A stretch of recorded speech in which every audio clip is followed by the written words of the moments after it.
Rapidement la parole à Madame Canière et Monsieur Tabon pour nous informer un petit peu de l'avancée des recherches par rapport au Téléthon. Et par la suite, je vous souhaiterai un bon tournoi. Bonjour à tous. Un grand merci d'être là aujourd'hui pour cette journée. Voilà, vous avez bravé le mauvais temps, les éventuels blocages. Voilà. C'est bien. Merci beaucoup à vous. Et merci aussi aux organisateurs de cette journée. Puisqu'il s'agit bien d'une journée entière, il s'agit du marathon du Bridge, au profit du Téléthon. C'est une excellente idée qui se répète d'année en année et qui permet de faire une collecte substantielle sur cette journée tous les ans. Donc, encore merci.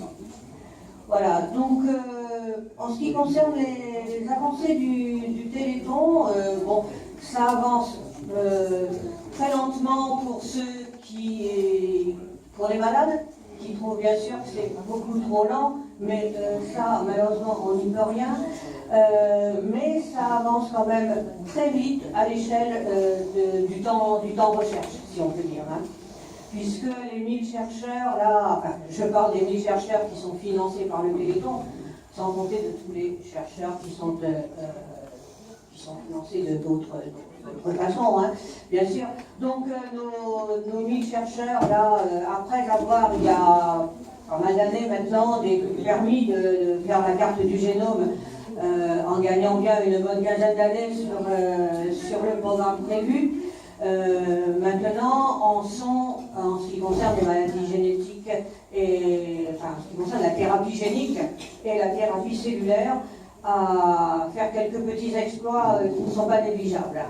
Je rencontrais l'autre jour une jeune chercheuse qui venait faire une intervention dans un établissement scolaire et elle nous disait que bon, ce n'était pas encore diffusé, bien sûr, mais là, en thérapie cellulaire, ils étaient en train de découvrir la façon de créer des organes miniatures, en quelque sorte, qui vont permettre de faire la recherche directement sans passer par des tas de phases préliminaires, éprouvettes, souris et autres. Bon, on n'est pas encore complètement opérationnel, mais c'est en très très bonne voie. Et c'est vraiment très très très intéressant. Alors la thérapie cellulaire, comment est-ce que ça fonctionne? Eh bien ces mini-organes, ils les fabriqueront à partir de cellules souches. Puisqu'une cellule souche peut se transformer en toutes les cellules, toutes les sortes de cellules, selon l'environnement dans lequel on l'a fait évoluer.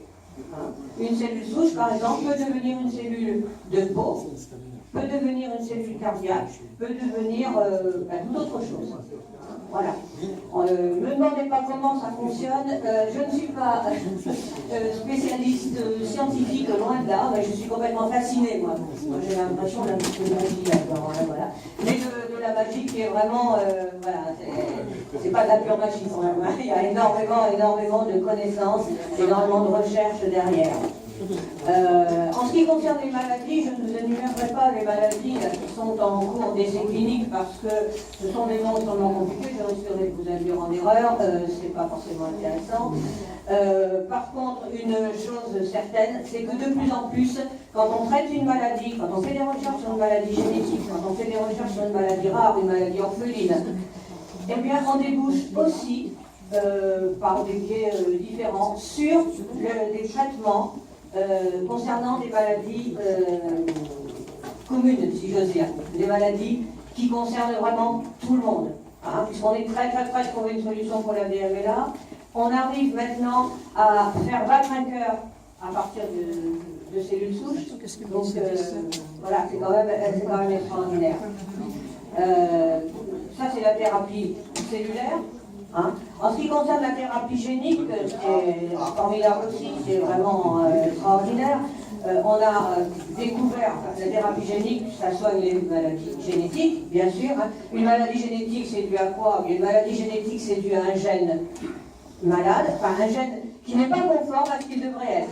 On ne peut pas dire qu'il soit malade, mais il n'est pas conforme à ce qu'il devrait être. Soit il manque dans la chaîne, soit il est différent. C'est un petit peu, quand je fais des interventions pour les enfants, je leur dis toujours, c'est comme quand dans une dictée, vous faites une faute d'orthographe, dans une rédaction, vous faites une faute d'orthographe.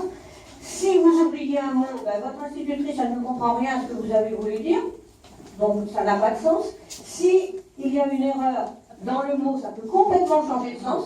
Par exemple, vous écrivez cheveux au lieu de chevaux, chevaux au lieu de cheveux, ça n'a plus, la phrase est complètement différente. Ou alors, carrément, ou alors c'est beaucoup moins grave que ça, c'est grave quand même, c'est une petite faute qui ne change pas grand-chose.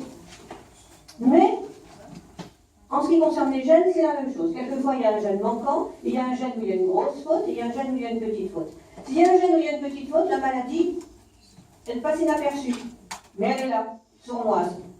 Et elle va se déclarer à un moment ou à un autre, ou dans les générations futures. Donc, voilà. Voilà un petit rappel sur ce qu'est en fait la maladie génétique.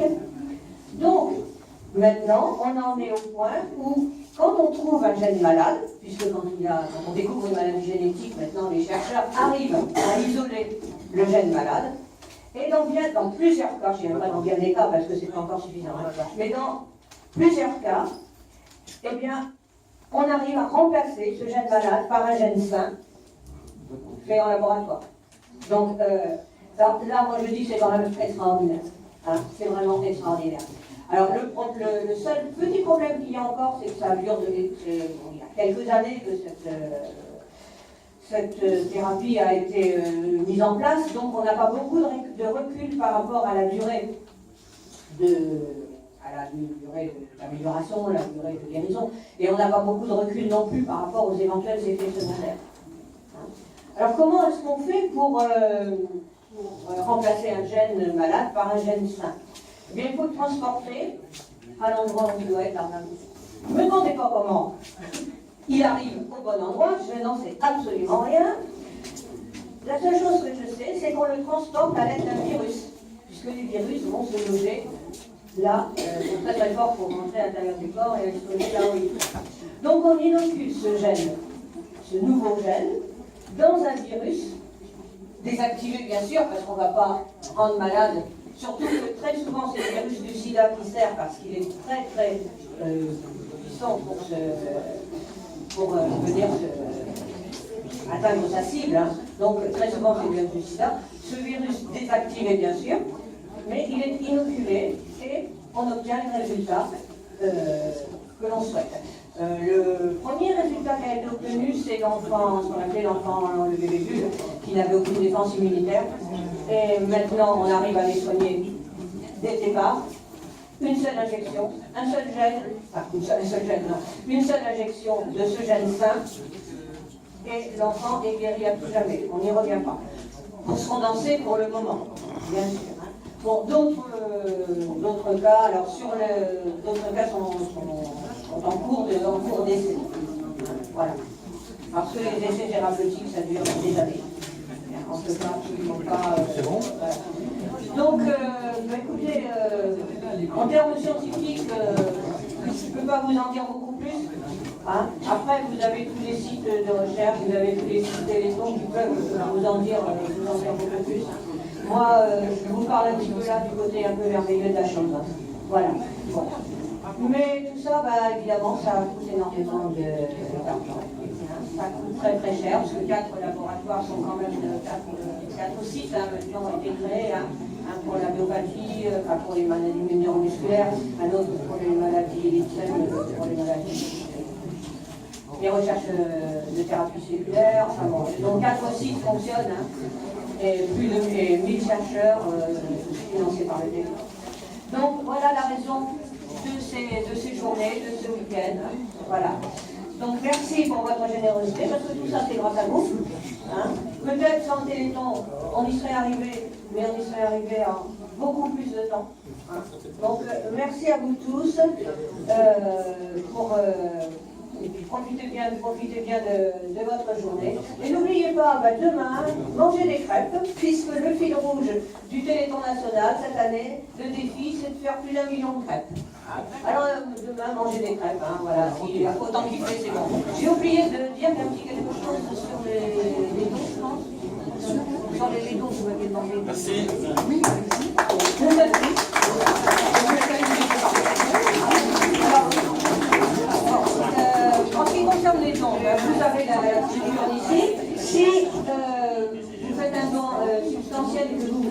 reçu, pour que ce soit déduit de vos impôts, n'oubliez pas de demander aux organisateurs. Si vous faites un chèque, ce sera déduit automatiquement de vos impôts, enfin, à hauteur de 66% bien sûr, pas totalement. Voilà. Vous pouvez aussi appeler le 3637, évidemment, et puis faire par internet. Voilà. Oui, mais tout le monde n'a pas